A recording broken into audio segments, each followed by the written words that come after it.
કેમ છો ગાઈસ? બધા મજામાં? આજે આપણે પકોડા લઈને આવી ગયા છે ફરી પાછા. અહીંયા તેલ ગરમ મૂક્યું છે. અહીંયા પપ્પાએ બ્રેડમાં મસાલો ભરીને રાખ્યા છે. અહીંયા મસ્ત મજાની ચટણી થઈ ગઈ છે રેડી. ને અહીંયા પપ્પા લોટ બાંધે છે. આમાં લોટમાં કયો કયો લોટ મિક્સ કર્યો છે? ચણાનો ને મેંદાનો અને 50% મિક્સિંગ અને મીઠું અને મીઠું. ઓકે, બેટર બનાવી નાખવાનું.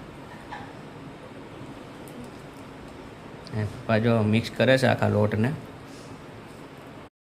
અહીં પપ્પા પકોડા બનાવે છે હવે.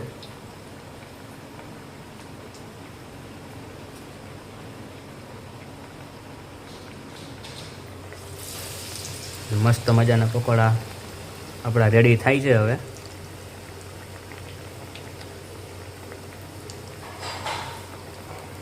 આપણા મસ્ત મજાના પકોડા રેડી થઈ ગયા છે.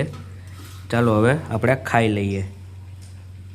મળીએ પાછા બીજા નવા ફરીથી વ્લોગમાં. Tata, bye bye.